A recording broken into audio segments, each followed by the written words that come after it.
Bonsoir à tous et bienvenue à Perspective.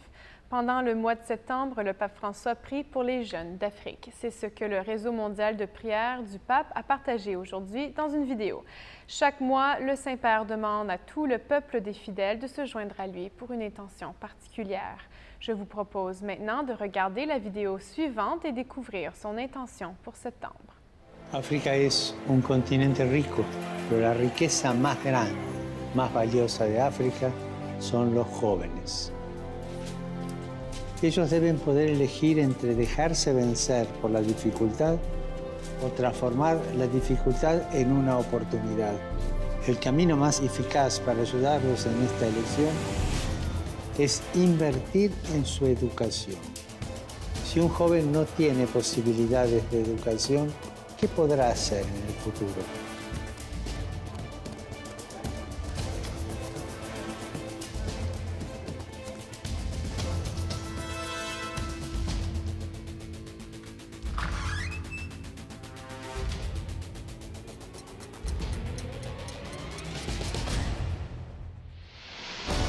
Pidamos para que los jóvenes del continente africano tengan acceso a la educación y al trabajo en sus propios países.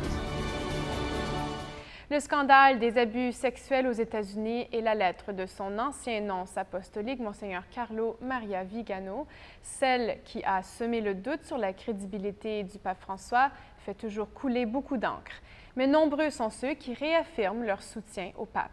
Parmi ceux qui ont partagé leur proximité pendant ce temps de confusion, le président de la Commission des épiscopats d'Union européenne, Monseigneur Jean-Claude Ulrich, a dénoncé les graves attaques menées contre l'Église et la personne du Saint-Père, et il réaffirme son soutien, sa fidélité et sa confiance au pape François.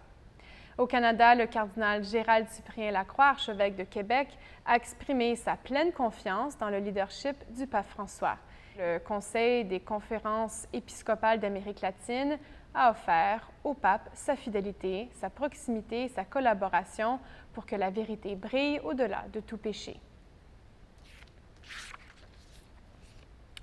Dimanche dernier, le Saint-Père a offert une courte réflexion lors de la prière de l'Angélus, place Saint-Pierre.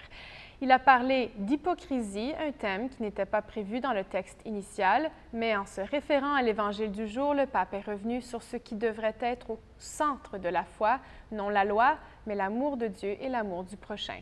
Écoutez cet extrait de son allocution. Jésus veut en effet secouer les scribes de l'erreur dans laquelle ils sont tombés. Et quelle est cette erreur? Celle de perturber la volonté de Dieu en cachant ses commandements pour observer les traditions humaines. La réaction de Jésus est sévère parce que ce qui est en jeu est grand. Il s'agit de la vérité du rapport entre l'homme et Dieu, de l'authenticité de la vie religieuse.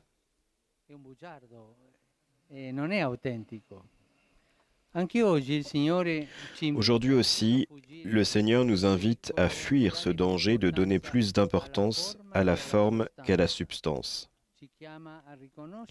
Il nous appelle à reconnaître toujours de nouveau ce qui est le vrai centre de l'expérience de foi, c'est-à-dire l'amour de Dieu et l'amour du prochain, en la purifiant de l'hypocrisie, du légalisme et du ritualisme. En Slovaquie, une jeune martyre a été béatifiée samedi dernier, la bienheureuse Anna Kolesarova, morte à l'âge de 16 ans après avoir résisté à des tentatives de viol par un soldat soviétique. Le cardinal Angelo Becciu, préfet de la Congrégation pour la cause des saints, a dit qu'elle est un nouveau modèle pour les jeunes comme Sainte Maria Goretti afin de les aider à redécouvrir la beauté de l'amour authentique et la vertu de la pureté.